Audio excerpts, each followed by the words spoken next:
Hi guys, and welcome back to Sacrificially Speaking. This is a little bit of a different episode today. Yeah. That I don't know if we should be excited or scared for. I have no idea what we're getting ready to talk about, by Do you the have way. your phone? You're gonna need your phone. Go ahead and pull that out. Why am I going to need my phone? Just go ahead and be opening the Bible app for this one. The Bible app. Go ahead and be opening the Bible app. So today's episode, we're going to be getting his reaction to some of our comments that you lovely people leave. Oh, God. Because I get to read all of them and he doesn't. So, this is for him, really. Some of you guys really keep her tore up. I think it's pretty funny myself. It's so interesting. My sister has a good laugh about it. So, Yeah. I think you guys will too. The first one is coming from Zizmaster 101. Zizmaster? Zizmaster 101. Zizmaster And 101. he would like to let you know. Well, first, we have 3 Bible scriptures here. So I'm just going to go ahead and tell you those ones. Exodus 21. Okay. Numbers 31, 17 through 18. And 1 Samuel 15. Okay. And then he said, there are more examples, and so that I don't get accusations of taking it out of context. I don't even remember what video this was commented on, if I'm going to be completely honest.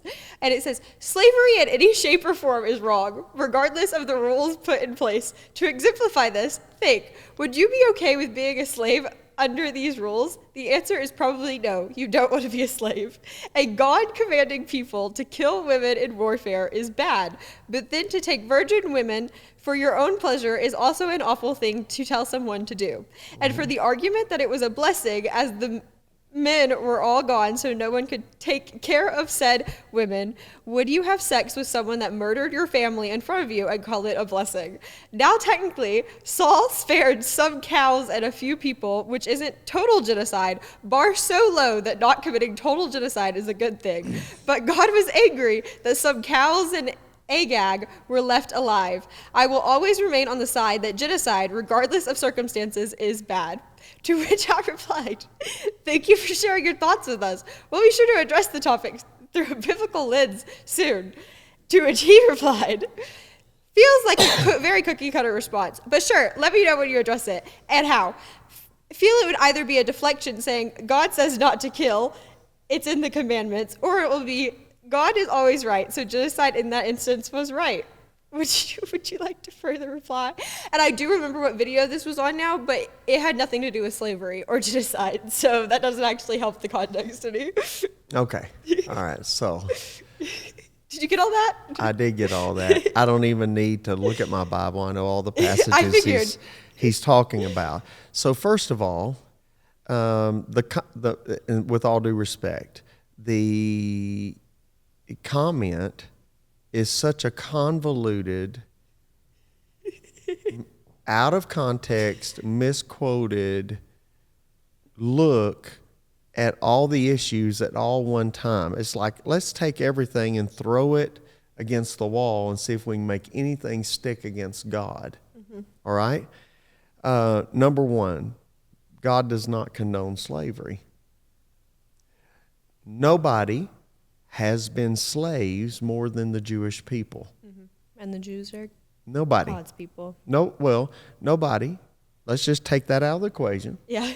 Nobody has been slaves more than the Jewish people. Mm-hmm. Right? They were slaves in Egypt. Mm-hmm. They were slaves in Babylon. They were slaves in Rome. They were slaves in Greece. Nobody has been slaves more than the Jewish people. So I want to get that out of the way. So for him to accuse the God who created a race of people that he calls his chosen people, and yet they go through slavery, and he doesn't even want to bring that up, tells me a lot about his political stance. To help further this video was the one that I cut. It was one of the shorts that said, the Bible is right and you're wrong. Yeah. That's literally all we Okay. said. Yeah. So, all right. So that's the first thing. The second thing to realize is slavery is still going on today in various parts of the world. And it is abhorrent that it's happening anywhere. Right. Now, let's go back and let's talk about the wars.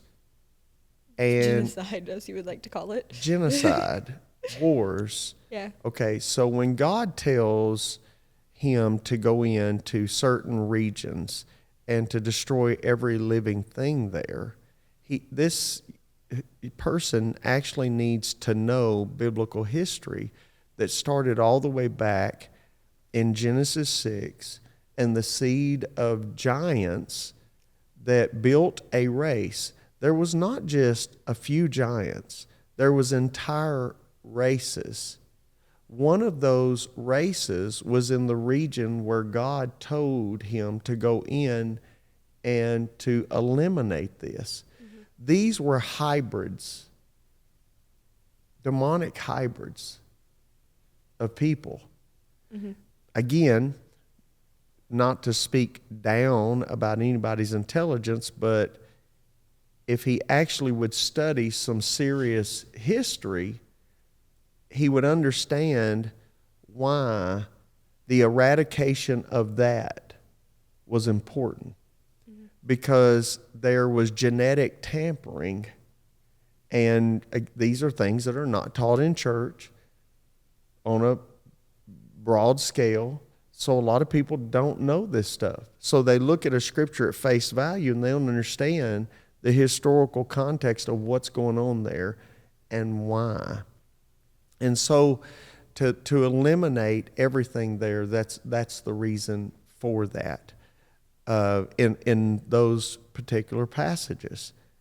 Mm-hmm. In other passages, let's talk about war. War by nature is ugly.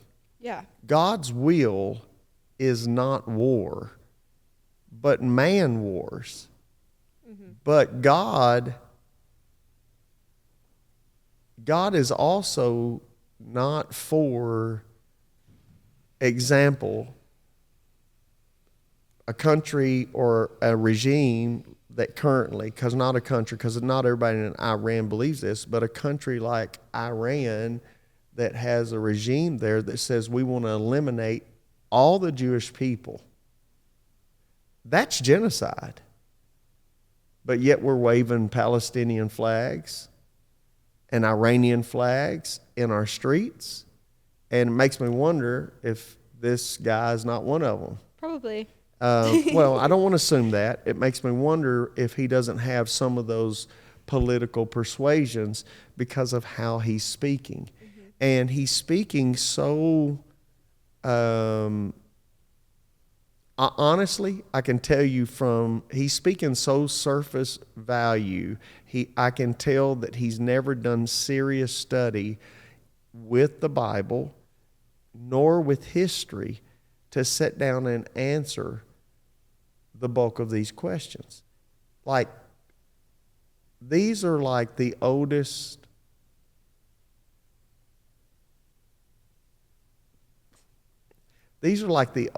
plays in the book that any serious theologian, yeah, or really beyond that, any serious student of history could absolutely rip apart.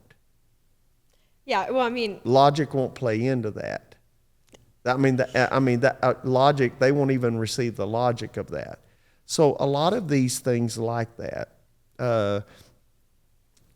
slavery and all of that. Yeah, I agree. All of that is wrong.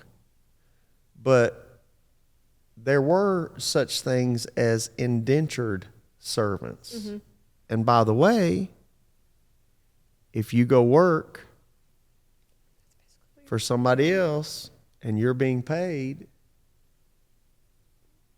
kind of the same thing. They were just you're an indentured servant. They were just given something in front value instead of. Yeah. So again, slavery's a broad term. Yeah. The term that I think he means it in, yeah, God's against that.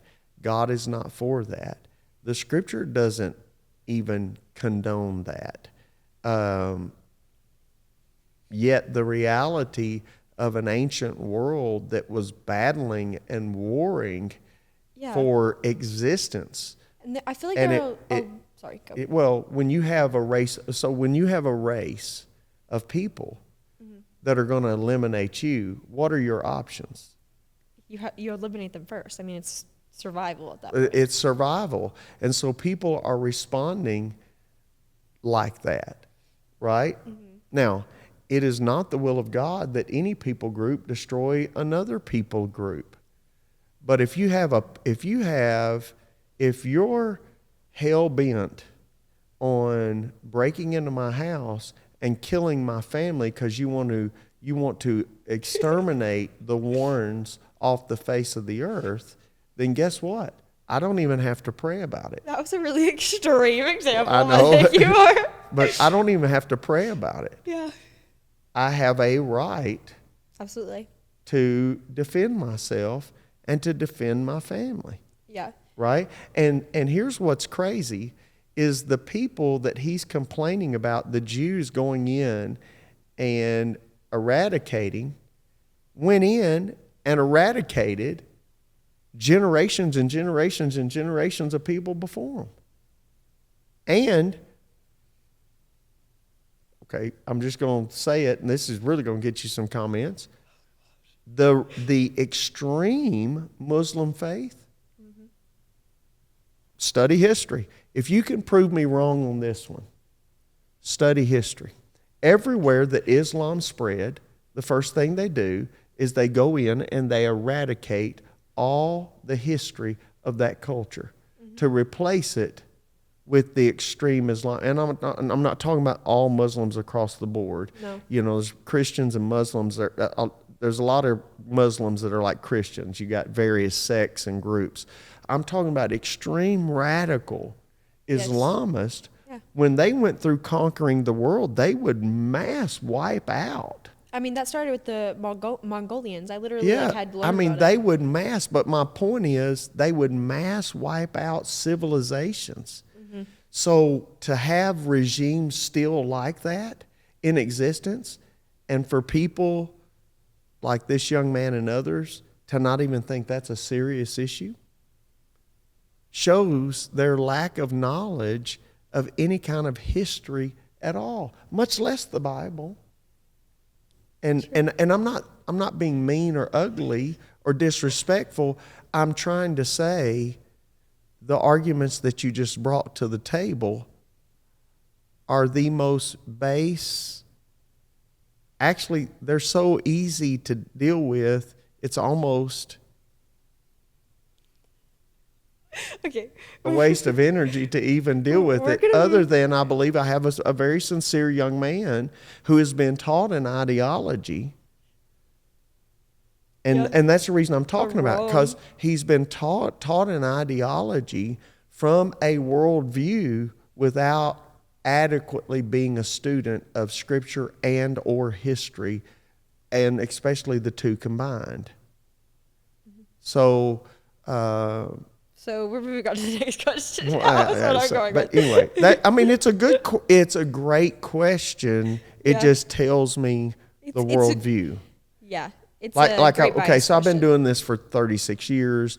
I've been doing apologetics for that long, and I could sit here for hours, pick every one of those passages, tear it absolutely apart, Yeah. and but even if I did that, because I can tell by how he's phrasing what he's phrasing, and I'm assuming it's a he, how he's phrasing what he's saying, that he has a worldview, an indoctrination, and logic, history, being a serious student has not played into the hypothesis he's come to. And so, anyway, my prayer for him is that he'll actually do that. Am I going to have to drag you along for each No, comment? my prayer. But anyway, we might have to do several shows on all these. But I I appreciate the comment. I thought that this was going to be like a cute little 15-minute segment. Yeah, sorry. Anyway, awkward is my superpower. Would like to let us know that Christianity like this pushes people away. That was on the same video. Okay, you were laughing so much I couldn't figure out what you were saying. Awkward is my superpower. Would like to let us know that Christianity like this pushes people away. Christianity, like the Bible's right and everybody else is wrong. No, it pushes people away who are into moral relativism and they want to live however they want to live. But here's what I will challenge you to do. Again, let's look at the track record of history. Now, has Christianity been perfect? No. There's some history in Christianity that's shameful, that's religion and not Christian. And so there's been some atrocious acts in the name of God, unfortunately. But look at real, authentic, biblical Christianity in every culture that has embraced it. Those cultures thrive, those cultures prosper, those cultures stand the test of time, they have longevity. And then take out the moral absolutes of that culture and look at where every other country is in the world that goes those other kinds of directions. Again, guys, I swear if you think twice in this generation, you're a genius. This is why some of us need to go back and demand in our schools American history, civics, world history. I took all of those, but I took them AP. So that's why. And actually travel the world. That's expensive. And go to other places. That's expensive. So and then come back. Go to an extreme Muslim area where you have no rights as a woman. Don't look at me. I ain't the one making whack comments. No. Go there, then come back to me and tell me how bad Christianity is. You ain't gonna find me doing it. But chicken. Anyway, go ahead. Aggie79 would like to let us know that this was on one of the shorts from the death episode where you said that, like, it says, that how it says in the Bible that all the remains from people will be pulled out of the ocean, blah, blah, blah, blah. So you said something about that. Anyway, they like to reply to that by saying, so you're saying God knows where all the child rapists are and he just watches their crimes and does nothing. Which he's seen this one before because it freaked me out so much that I was like, what even is this? Yeah. Yep. What's the name of this one? I mean, what's the person who did this? Oh, their username is Aggie79. Aggie? Eggy. EGGY. Egg. Okay, Aggie79.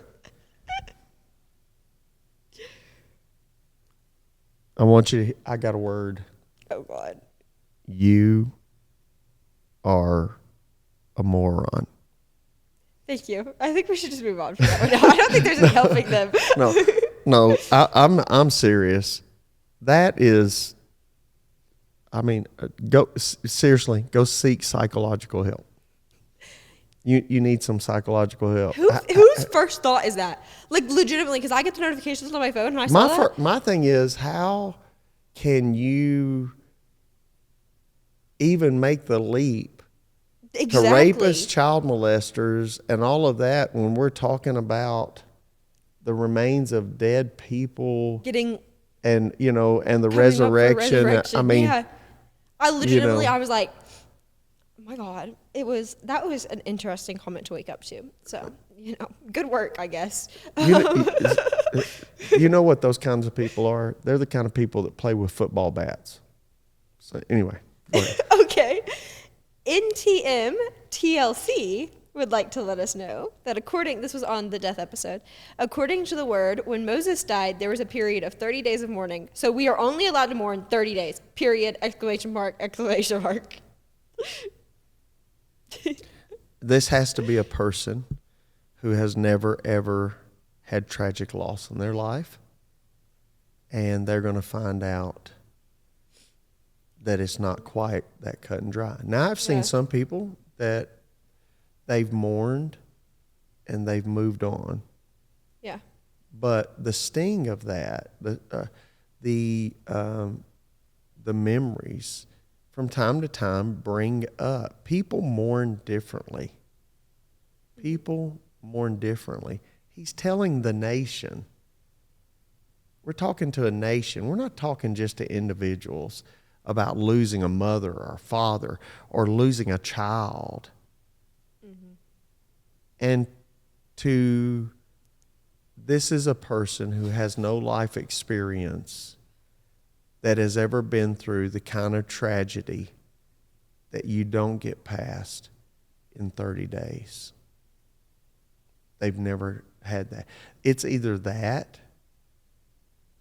or this person is a sociopath. They have no feelings, sympathy, or empathy at all. But I don't believe that's what this is. What this is a person who has never suffered serious pain in loss and had to walk through that dark season and navigate it. They don't know what it is to spend 50, 60 years of your life with one person as your spouse, only to have them leave you. Yeah. They don't know what that is. Unfortunately, I don't even have to take theology to deal with this one, because life is going to show them they're wrong. Yeah. Just a matter of time. Which is unfortunate. Which is unfortunate, but it's coming. Yeah. You can't run from it. Okay. On a lighter note, oh no, for real. This was on a short of you wanting a plane on TikTok. I want a plane? Oh, when I said I need a plane. Yeah, and I was making fun of you for wanting a plane. And his reply, this is from Chris Wilson. He liked to let us know that if we read the Bible cover to cover, there's absolutely, in all caps, I just wanted to let you know that, no need for a pastor to have a plane. A good rule of thumb is if your pastor is driving a better car than the congregation, then that's a big red flag. Jesus preached against vanity constantly. How about take that money and interject it into a homeless shelter or a foster program? Okay. So this is so fun. Again, the thinking. So in essence, mm-hmm. I believe in what he's saying. There is an abuse in the body of Christ of people using funds for extravagant things. Mm-hmm.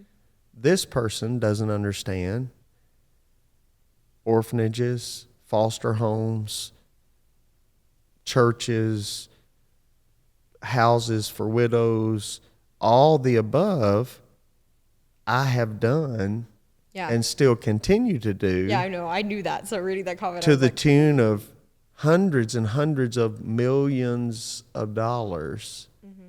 And I didn't keep any of that for myself. I did it for organizations to help them. Yeah. And y'all can't come at him or Pam for not caring about the children or whatever you guys like to say about pastors and stuff, because y'all literally did for a long time. Pam and I have raised 52 children that aren't our own. They only got one biological. So my question is, how many children have you raised, Chris? How many orphanages have you built? How many homeless people have you let move in with you? How many homeless people you let move in with you? And then the other side of that is how I raised that money was by going from city to city, country to country, making the need known. Yep. So, which takes a plane issue. So here's the deal. Right now, here's what happens. Right now, I have to get on a plane, and let's say I want to go to Texas. I have to go to Nashville. I have to get there 2 hours early. I have to get on a plane. I have to fly all day. I have to go in there, speak that night. And then I have to figure out how to get to another event. And the problem is then it gets canceled. Yeah. And then I can't get to the other event to raise the money to do all the stuff that he's saying that he wants done. Yeah. And then For the people that don't know the I drive a Ford Expedition. Yeah. But if I could afford it, I would drive whatever I want to drive. And I don't make my money off of my church. You'd be in a really bad position. No, I make my money. I have 3 jobs I'm working. How many jobs you working? So in Okay. one aspect, I agree with him because I know what he's saying. There's an abuse there. Yes. So I agree that there is an abuse there, but don't put everybody under that same blanket because not all of us are like that. And I live in a modest house. I don't live in a mansion. I live in just a standard neighborhood that would be considered a standard neighborhood in our region. It's not massive. I do not make an exorbitant salary. I make a living, but the majority of what I do make that gives me any toys that I have is not coming from the church. I would like to state this is what I was saying. For those of you that don't know, flying private is not just like you get to fly private because they don't want to be around other people. It is the difference of not having to go through security, not having to wait, not having to wonder if your plane's there, getting to leave when you want to. It's exactly so. It has more to do with schedules than they're better than others. It has to do with schedules, but I'm gonna tell you, also if you have the right style plane, it's cheaper. Yeah. So now you're not a burden. So you're going to a missions organization to raise missions money, but you're asking them to have to pay $700, $800, $900, and if they want you to bring you and your wife, now they got to pay $2,000, and then they got to pay for a hotel room, which in a major city is $300 a night, and then they got to feed you, which is going to be a couple $100, right? And so now you have several $1,000s on the front end that they got to take out of whatever they raise. Yeah. When I could fly from here to Dallas and back, be home my same bed. They don't have to pay for a hotel. And it's not even one, it makes you be able to do more for ministry, and 2, it makes you be able to see your family. And then the other thing is, it cost them $1,000 for me to get there and back, versus $2,000 to $3,000. Yeah, again, some of this is ignorance. We're just not, it's not a luxury jet. And by the way, for those of you who don't know, if you're a nonprofit, you have to actually prove to the IRS why you would need something. Why you need a jet. Yeah. No, not just a prop plane, but why you need a jet. You can't just go buy a jet as a nonprofit because your board said go buy a jet. You actually have to prove that. What it's being used for in ministry, how it is productive in ministry. It's not only how that. It financially makes sense for the ministry. It's not only that. I have to lay out a history of mileage. Yep. In the air. I have to lay out all of that. And then I have to lay out how it's going to be paid for and all of that. You can't just go out and just wing a jet. So most guys who have bought jets have bought them in their name and not the church's name. And, I was just joking when I said that. I fly on commercial flights every week, but I was joking when I said that. But man, it's become where it's not even a joke anymore. Anybody that goes to an airport and spends any time in an airport at all would say, oh my God, I wish I didn't have to do this. You waste more of your time in the airport than you do on the actual, what you're actually going for. Yeah, I mean, it's especially if you're making 2 and 3 connections, getting somewhere, and then it gets delayed.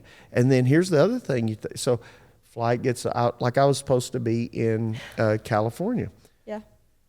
I fly to Dallas. I spend several hundreds and hundreds of dollars for me and Pam to get to Dallas.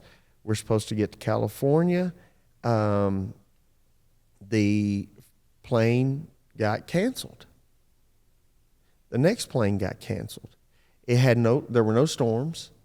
It's just they didn't have pilots. Yep. Or so it got canceled. Well, then I ended up having to stay in Dallas in a hotel room. And if you haven't done that in a while, find a hotel room fairly close to the airport in Dallas and find out what that cost. And then that had to be charged to the church, as well as my meals that night. Yeah. And then I had to, when I got there, then I did our ministry. I had to stay there in hotels. And again, all of those expenses build up. And commercial flying has gotten so expensive that it's almost about the same price. And then here's the other side of it that nobody talks about. Planes appreciate in value. Yeah. They don't depreciate in value. So it's an appreciate. Well, it takes a long time before they depreciate. Yeah, it's an appreciating asset on the most part if you handle it right. And so now it's not costing any money. Now it's an asset. Yep. See, business people think like this. People who have no business sense at all, no economic background at all, they're the ones who are thinking like this. But don't put everybody in the same place until you have raised foster children, run group homes, raised $280 million for missions projects around the world, build hundreds of churches in Europe and orphanages in Haiti, and had to figure out how to fund that every single month to feed all of those kids. So glad it was you, not me. And it's those people who make those statements and they don't do nothing. Okay, we got. Sorry, not trying to be mean. We got 3 more. We got 3 more comments. All These right. are all on women. I actually like this. This is fun. Yeah, I'm probably gonna cut this into 2 though, because you've talked a lot. And that's exactly what I did. I'll see y'all very soon for part 2.